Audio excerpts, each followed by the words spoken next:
Hello mga ka-London!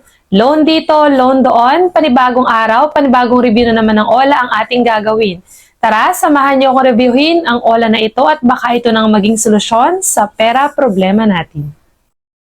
Sabi nila, hindi raw masamang mangutang lalo na sa oras ng pangangailangan.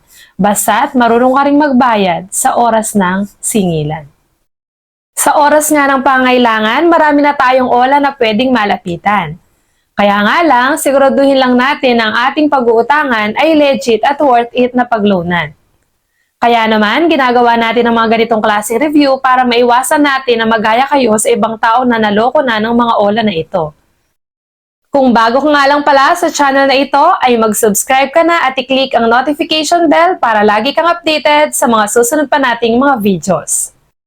Dito nga pala sa ginagawa nating pagre-review ay tuturuan ko kayo ng step-by-step procedures kung paano mag-loan at kung magkano na lang ang makukuha ninyo sa amount na niloan ninyo. Kaya wag na nating patagalin pa, simulan na natin. Ang OLA nga pala na re-reviewin natin ngayong araw ay ang Credit Wow. Titignan natin kung ito bang OLA na ito ay mapapawaw ka talaga sa ganda ng ino-offer o hindi. Ito nga pala ay may 4.8 na ratings at pwede kang mag-loan basta ikaw ay 18 years old and above at isang Filipino citizen. Pwede ka nga rin palang mag-loan ng hanggang 60,000 pesos. Titingnan natin kung totoo nga ba yung pinapakita nila sa kanilang ads na meron silang sample computation dito na amount up to 18,000 pesos na pag daw nag-loan ka ng 10,000 pesos ay pwede mong bayaran ng hanggang 3 months at ang ibibigay mo lang daw or yung payment amount mo lang daw is 10,300. As in 300 lang daw yung tubo dun sa 10,000 na hihiramin mo at pwede mo pang bayaran ng hanggang 3 months. Meron din silang binigay dito na 15,000 pesos na pwede mo naman daw bayaran ng 6 months at ang ibabalik mo lang daw sa kanila ay 15,450. So, ibig sabihin, 450 lang daw ang tubo doon sa 15,000 na hihiramin mo at pwede mo siyang bayaran up to 6 months. At eto pa, pwede ka ring mag-loan hanggang 18,000 pesos na pwede mong bayaran ng 12 months or isang taon at ang ibabalik mo lang daw sa kanilang amount is 18,540. So, gaano kaya katotoo itong ino-offer ng OLA na ito? At nandito na nga tayo ngayon sa homepage nila at hindi naman nabago. 60,000 pesos pa rin ang pwede nating ma-loan. At next ay, naghihingin agad sila ng permission to track your activity across other companies, apps, and websites. So, i-click lang natin dito yung ask app not to track. And another permission na naman para matrack naman nila yung ating location. So, allow while using app lang yung ating i-click. At dito nga sa OLA na ito ay meron tayong 4 or 4 steps na sasagutan. So, una na dito ay yung ating gender, kung male or female. Syempre, yung birthday. Tapos, next is marital status, kung married or single. Tapos, yung ating education. Syempre, yung tinapos mo. And then, kasama din dito yung residential address. And then, yung detailed address. Pag sinabing detailed, kailangan kumpleto, pati yung street at yung number ng inyong bahay.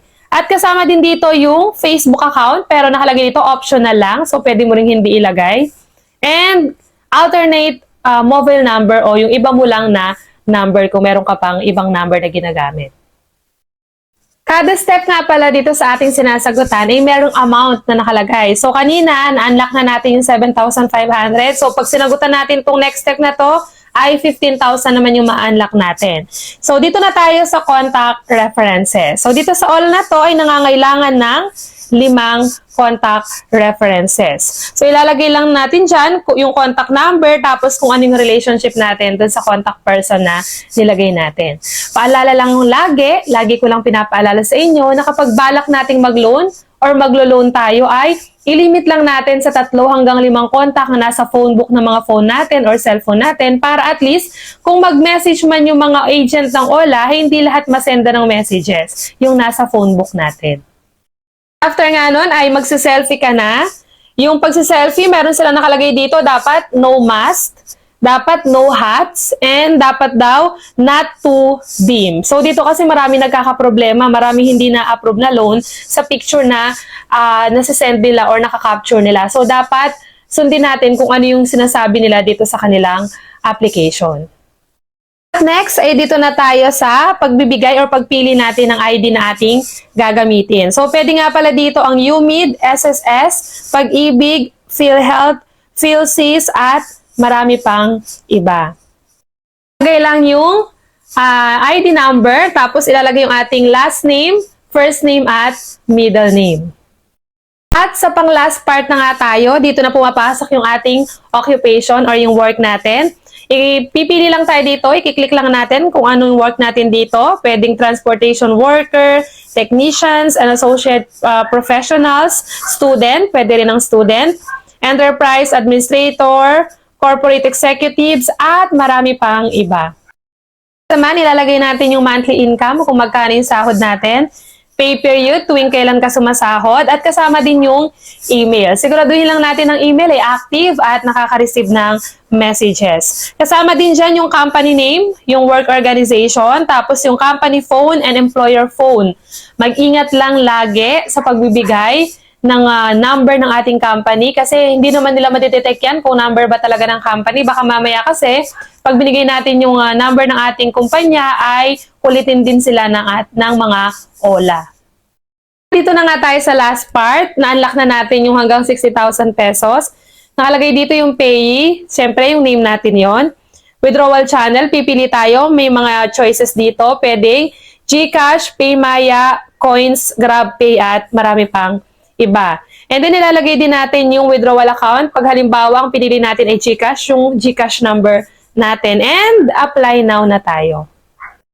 Dito na nga tayo sa pinakahintay nating lahat. Magkano ba ang ibibigay sa akin na credit limit? Ito, binigyan ako ng 3,500 pesos na amount na pwede daw tumaas ng 1,500 to 2,000 pesos basta on time akong magbayad.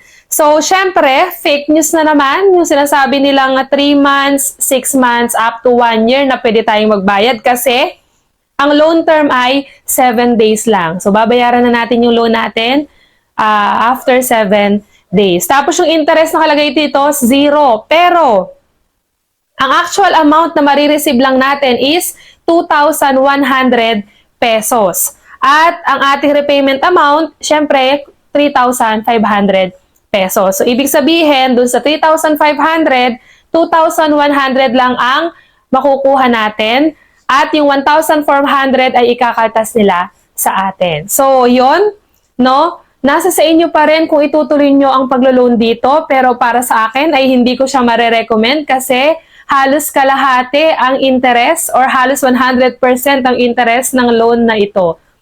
At dito na nga natatapos ang loan review natin. Hanggang sa muli mga ka-London! Bye-bye!